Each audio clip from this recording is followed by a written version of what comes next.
partons pour la Chine. Oui.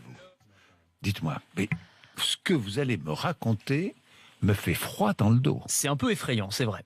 Racontez-nous. On va parler de Big Brother aujourd'hui. On va pouvoir, écoutez bien, le but des Chinois, pouvoir identifier n'importe qui dans la rue en moins de 3 secondes. Exactement, en utilisant des outils de reconnaissance faciale extrêmement sophistiqués. Et donc on peut imaginer ce scénario qui est aujourd'hui courant dans certaines villes, à Shenzhen par exemple, dans le sud du pays. Vous êtes au passage piéton, vous traversez, dommage, le petit bonhomme était rouge. Ah, alors une caméra vous filme, va vous identifier en moins de 3 secondes, va savoir que c'est Jean-Jacques Bourdin qui a traversé la rue au mauvais moment. Vous allez recevoir une amende, évidemment, mais non seulement ça, mais en plus, votre visage, avec votre nom et votre identité, va être diffusé en 4x3 sur des grands écrans publicitaires aux intersections, histoire de bien vous faire honte. Vous voyez, donc c'est une illustration parmi d'autres du système de surveillance généralisée que la Chine est en train de mettre en place. C'est-à-dire qu'ils ont un système, ils ont en gros les photos de 1 milliard ou plus d'1 milliard de citoyens. Ils couplent ça avec les images qui sont récoltées par 176 millions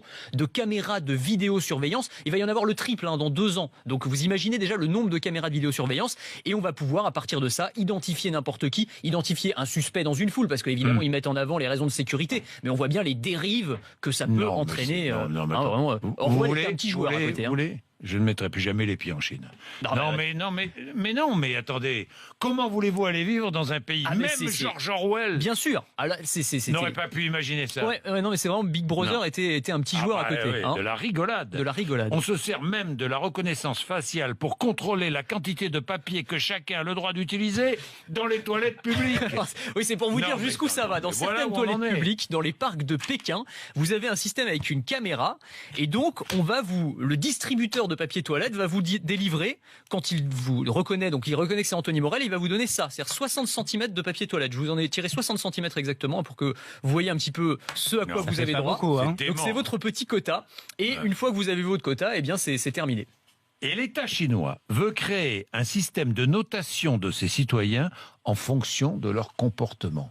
Alors ça, c'est assez dingue. C'est la dernière brique, mais alors c'est peut-être la plus folle. C'est une sorte, un peu comme si vous aviez un permis à un point, mais qui régit l'ensemble de votre vie. Donc chaque citoyen va se voir attribuer une note entre 350 et 950, et cette note, elle va évoluer en fonction de tout un tas de critères. Alors ce que vous faites dans la vie réelle, par exemple, si vous avez bien payé vos impôts à temps, là vous avez une meilleure note. Si vous avez eu une amende de stationnement, la note va baisser un petit peu. Et puis, est-ce que vous faites sur Internet, ce que vous publiez sur les réseaux sociaux, si vous avez des mauvaises fréquentations sur les réseaux sociaux, là votre note va baisser.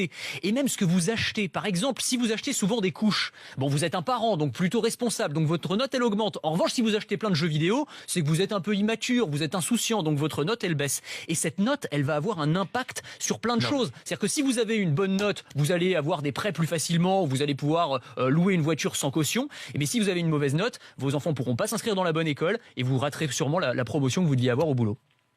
C'est effrayant ce que vous nous dites. Voilà, à l'horizon 2000, je vais système de notation. Rester dans mes Cévennes.